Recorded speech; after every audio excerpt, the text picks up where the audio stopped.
नमस्कार, मैं हूं आपके साथ प्राची पाराशर और आप देख रहे हैं हाई अलर्ट।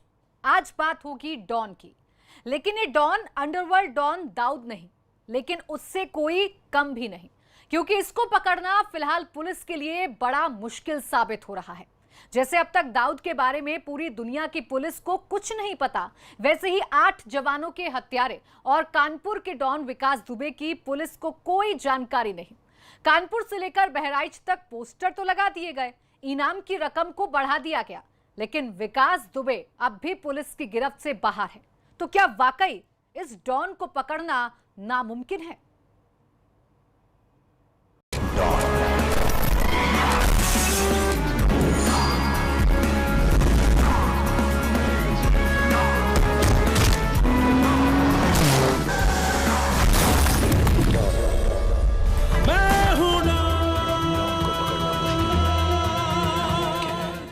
क्या यूपी का दाऊद बन गया विकास दुबे? क्या वाकई हत्यारा विकास दुबे यूपी का दाऊद बन चुका है? क्या जिस तरह डॉन दाऊद इब्राहिम किसी के हाथ नहीं लगा, ठीक उसी तरह 8 जवानों का हत्यारा विकास दुबे भी हाथ नहीं आ रहा है? आखिर कहां छिपा बैठा है अपराधी विकास दुबे? आखिर कहां छिपा बैठा है कानपुर के बिकरू में कोहराम मचाने वाला कुख्यात विकास दुबे? क्यों अब तक पुलिस को विकास की कोई जानकारी नहीं है? क्या 8 पुलिसकर्मियों की शहादत के बाद भी विकास का बचना मुमकिन है? कब मिलेगा कानपुर के शहीद जवानों को इंसाफ? कानपुर में शहीद हुए जवानों को इंसाफ कब मिलेगा? कब शहीदों का कातिल विकास दुबे पुलिस के गिरफ्त में आएगा?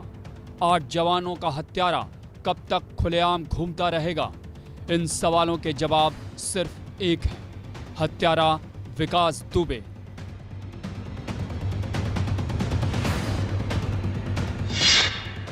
पोस्टर के जरिए विकास दुबे की होगी गिरफ्तारी। कानपुर उन्नाव से लेकर नेपाल की सीमाओं तक हत्यारे विकास दुबे के पोस्टरों को चस्पा किया गया है और इस डॉन को अपने बिल से बाहर निकलने के लिए पूरी की पूरी फोर्स झोंक दी गई है। कई पुलिस टीम विकास दुबे की तलाश में लगाई गई है, लेकिन विकास दुबे को पकड़ना डॉन की तरह ही मुश्किल हो रहा है। डॉन को पकड़ना मुश्किल ही नहीं, नामुमकिन है।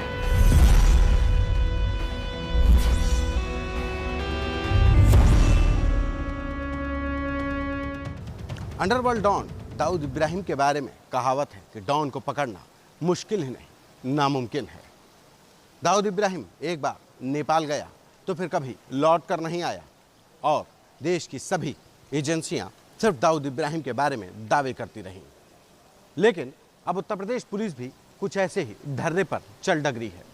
उत्तर प्रदेश के सबसे बड़े दुस्साहसी अपराधी विकास दुबे के बारे में भी अब यही कहने जाने लगा है कि विकास दुबे को पकड़ना मुश्किल ही नहीं, नामुमकिन है। और अगर विकास दुबे नेपाल भाग जाता है तो यह कहावत सच हो जाएगी, क्योंकि नेपाल से विकास दुबे को पकड़ना मुश्किल हो जाएगा। और अब तक 4 दिन होने को हैं। विकास दुबे के गिरफ्तारी तो दूर, उसके बारे में सुराग तक हासिल नहीं हो सका है। यूपीएसटीएफ समेत 40 टीमें काम कर रही हैं, लेकिन सबके हाथ खाली हैं। तो क्या विकास दुबे उत्तर प्रदेश का ऐसा डॉन बन जाएगा जिसके बारे में कहावत होगी कि विकास दुबे को पकड़ना मुश्किल ही नहीं, नामुमकिन है? फिल्म के इस किरदार और अंडरवर्ल्ड डॉन दाऊद इब्राहिम की तरह ही यूपी के इस डॉन को पकड़ना अब पुलिस के लिए मुश्किल होता जा रहा है। यही वजह है कि अब पुलिस के अफसर भी इसे एक बड़ी चुनौती मान रहे हैं।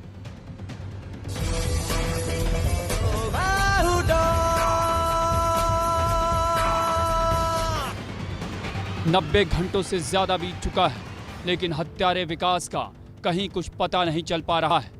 ऐसे में सवाल पुलिस पर उठते हैं कि पुलिस गैंगस्टर विकास को पकड़ने में नाकाम है, क्योंकि उसे पकड़ने के लिए करीब 100 टीमें लगाई गई हैं, गठित की गई हैं, बावजूद इसके अभी तक वो पकड़ से दूर है। डॉन को पकड़ना मुश्किल ही नहीं, नामुमकिन है।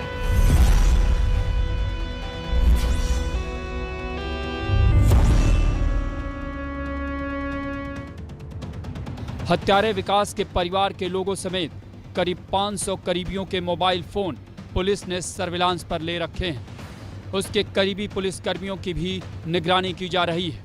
यूपी के सभी 75 जिलों में विकास दुबे और उसके साथियों की गिरफ्तारी के लिए अलर्ट जारी कर दिया गया है।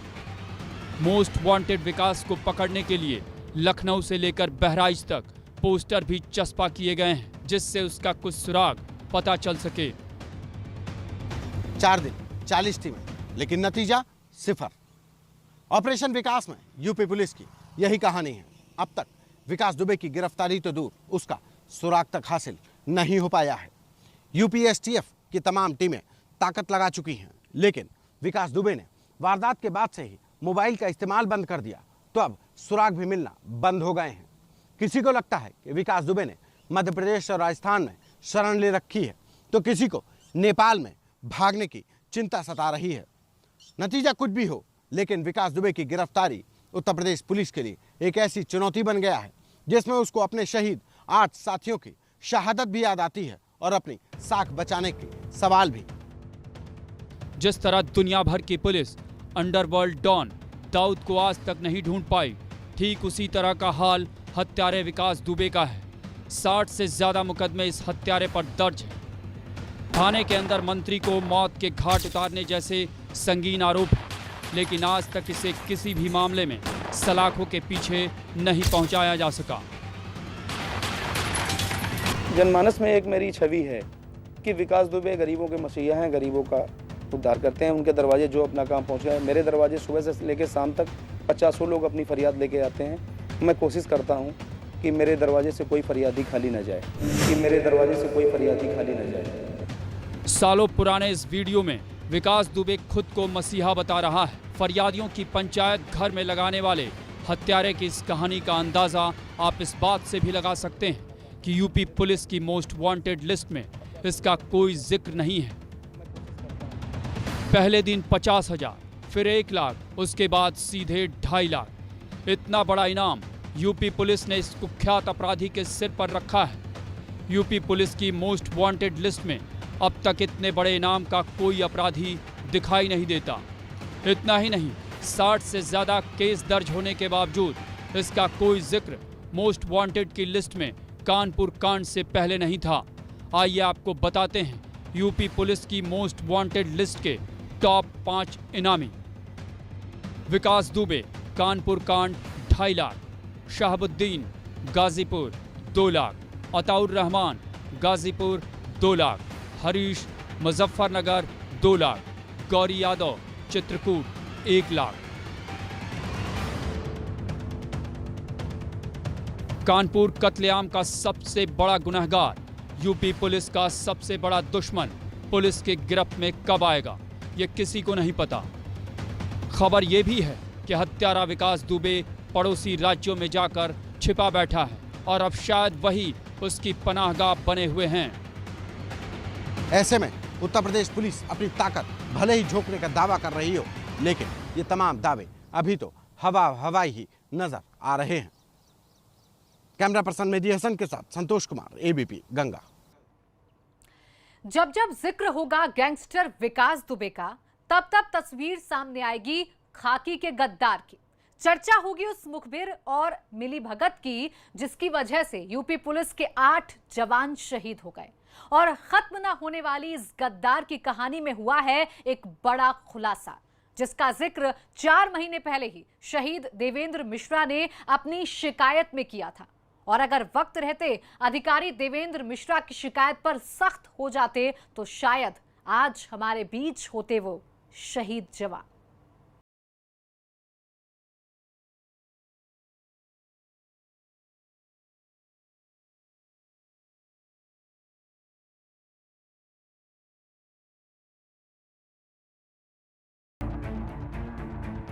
अगर 4 महीने पहले ही शहीद देवेंद्र मिश्रा के खत पर अधिकारी उस वक्त कुछ एक्शन ले लेते तो शायद ये कानपुर कांड की कहानी कुछ और ही होती और शायद अपराधी विकास दुबे सलाखों के पीछे होता।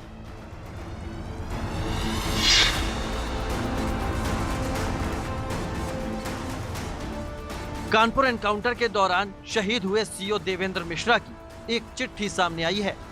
चिट्ठी जो कानपुर के तत्कालीन एसएसपी को लिखी गई थी और जिसमें शहीद देवेंद्र मिश्रा ने बड़े हमले की आशंका जताई थी। विकास दुबे और विनय तिवारी मिले थे। एनकाउंटर के बाद सामने आई इस चिट्ठी में सनसनीखेज बातों का खुलासा हो रहा है। चिट्ठी में जिक्र है विनय तिवारी और विकास दुबे की मिली भगत का, जिसमें देवेंद्र मिश्रा ने विनय तिवारी की भूमिका पर सवाल उठाए हैं।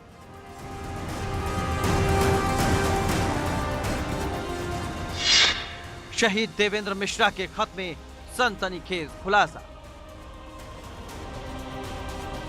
एबीपी गंगा को मिली इस रिपोर्ट में सीओ ने थानेदार की विकास दुबे की मिली भगत की आशंका जताई थी। मार्च 2020 में एसएसपी कानपुर को देवेंद्र मिश्रा ने रिपोर्ट भेजी थी और सीओ की रिपोर्ट पर भी कोई कार्रवाई नहीं की गई थी।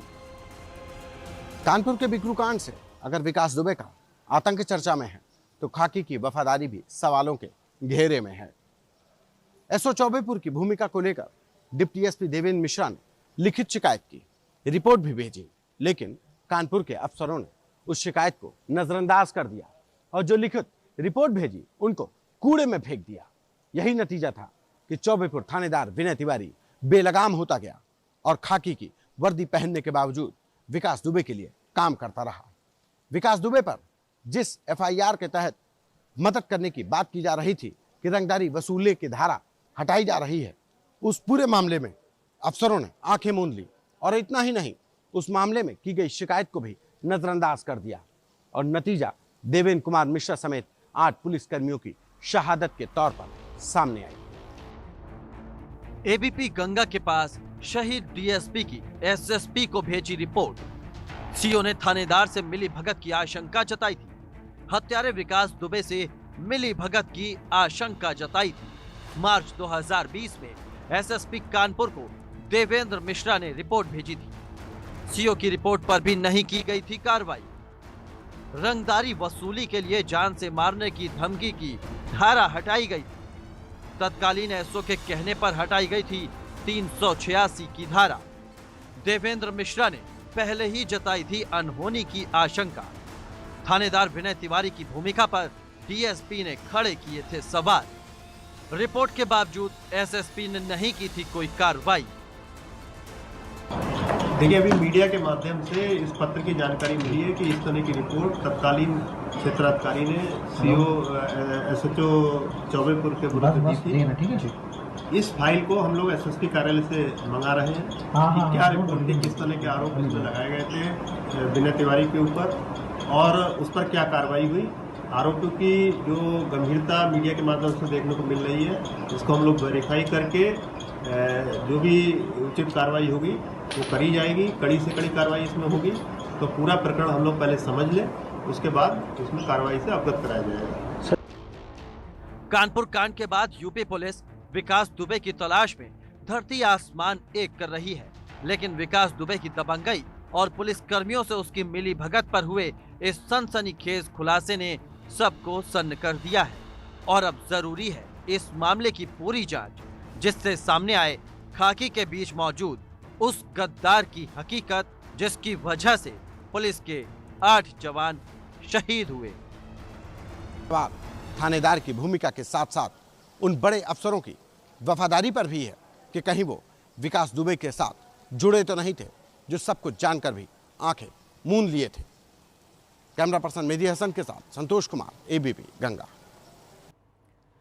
अचानक से एक शैतान इतना बड़ा कैसे बन गया? लग्जरी लाइफ का शौक रखने वाला विकास दुबे कैसे गब्बर बन गया? आखिर ऐसा क्या हुआ था कि बिकरू गांव में उसके नाम से लोग दहशत में रहते थे? क्यों थाने में हुए कांड में किसी ने गवाही तक नहीं दी थी? ऐसे ही कुछ अनकही कहानियां विकास दुबे को गब्बर बनाती हैं।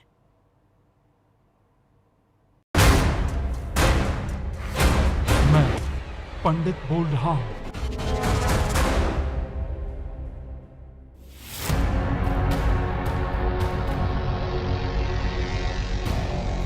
डॉन के घर में बारूद के गोले, अभेद किले में बना रखा था बंकर। बंकर में मौजूद थे एक से बढ़कर एक आधुनिक हथियार।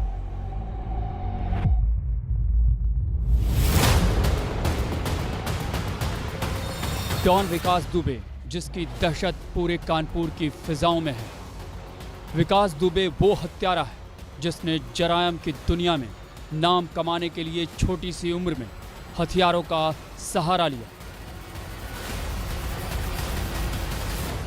बिकरू गांव में खौफ का दूसरा नाम था विकास दुबे, जिसे आप बिकरू गांव का गब्बर भी कह सकते हैं। गब्बर, जिसका खौफ और दहशत लोगों के दिलों में बसता था। और कुछ ऐसा ही था कानपुर के बिकरू गांव में हत्यारे विकास दुबे का कोहराम। कितना इनाम रखे हैं सरकार हम पर? पूरे 50,000। सुना? पूरे 50,000। और ये इनाम इसलिए है कि यहाँ से 50-50 कोस दूर गांव जब बच्चा रात को रोता है तो माँ कहती है बेटे सो जा नहीं तो गब्बर सिंह आ जाएगा। कानपुर का डॉन, दाऊद जैसी पकड़ और गब्बर जैसा खौफ, बिकरू के इस बदमाश की कहानियां और किस्से इतने हैं कि आपके होश उड़ जाएंगे।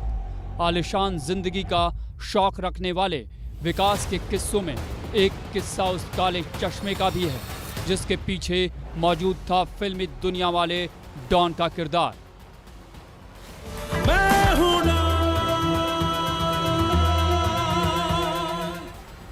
बताते हैं कि 19 साल की उम्र में विकास दुबे आंखों पे काला चश्मा लगाकर गांव से निकलता था और गांव वालों के सामने कहता था, डॉन को पकड़ना मुश्किल ही नहीं बल्कि नामुमकिन है। गांव में कहा जाता है कि जब भी वो गांव आता है तो उसी अंदाज में काला चश्मा पहनकर 2 बंदूकधारी गार्ड के साथ घूमता था और उसकी कमर पर पिस्टल होती थी।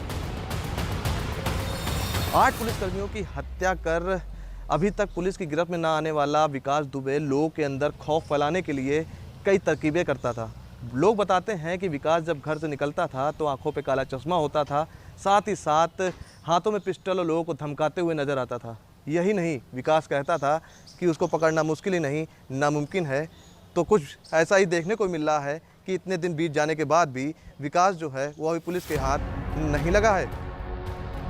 अपराध की दुनिया में जैसे जैसे विकास का कद बढ़ता गया वैसे ही उसकी दहशत और कायम होती गई। ऐसे में गांव में मान लिया गया कि अब यहाँ जिंदगी दहशत और डर में गुजारनी पड़ेगी, क्योंकि कई बार गांव वालों के सिर पर विकास दुबे को पिस्टल तानते हुए देखा गया है। गांव वालों की बेबसी और जान का डर इतना था कि बिकरू के इस डॉन के आते ही सब सन्न हो जाते थे। विकास की दबंगई के कई सारे किस्से हैं, जिसमें से एक किस्सा सबसे डराने वाला है। ये किस्सा है घर के सामने बने उस कुएं का, जिसमें पानी भरने से पहले लोगों को इस शैतान के सामने मिन्नतें करनी पड़ती थी। बताया जाता है कि विकास के घर के ठीक सामने एक कुआं बना है और इस कुएं पर विकास दुबे का नाम दर्ज है। बताते हैं कि 10 साल पहले जब लोगों के पास पानी की समस्या होती थी, यानी जब घरों में ज़्यादातर नल नहीं थे, तब हज़ारों की आबादी वाले इस गांव के लोग इसी कुएं में बाल्टी डालकर पानी भरते और उससे अपनी प्यास बुझाते थे, जिसके लिए लोगों को विकास की परमिशन लेनी पड़ती थी। विकास दुबे लोगों में खौफ फैलाने के लिए कई अलग अलग जुगाड़ लगाता था। उसके लिए वो जो मूवी हैं उनको देखने का शौकीन था। यही नहीं, मूवीज़ में वो विलन के किरदारों को अपने अंदर उतारने की कोशिश करता था। यही वजह है कि अर्जुन पंडित पिक्चर देखने के बाद उसने अपना नाम पंडित रखा। तो वहीं शोले के बाद वो अपने आप को गब्बर भी समझता था। डॉन की तरह हरकत करने वाला विकास दुबे लोगों को धमकियां देता था तो फिल्मी स्टाइल में देता था। इससे साफ है कि फिल्मों का शौकीन विकास लगातार अपराध की दुनिया में जब कदम बढ़ा रहा था तो फिल्मों के विलन की तरह ही हर काम करने की कोशिश करता था। गांव वालों का कहना है कि हर किसी को पानी भरने से पहले विकास दुबे की चरण वंदना करनी पड़ती थी, और अगर किसी ने बिना अनुमति के पानी निकाल लिया तो उसकी शामत ही आ गई। कुछ इसी तरह की वारदात जो है वो कानपुर में जिस तरह से लगातार सामने आ रही है, उससे साफ हो रहा है कि फिल्मों की तरह ही जिस तरह डॉन जो है वो भाग जाता है, वैसे ही विकास जो है वो अभी पुलिस की गिरफ्त से बाहर है। अब देखना ये है कि इस डॉन को कानपुर पुलिस कब पकड़ पाती है। वीडियो संकेत के साथ प्रभात अवस्थी, एबीपी गंगा, कानपुर। और यहाँ वक्त एक छोटे से ब्रेक का है, जल्द लौटेंगे।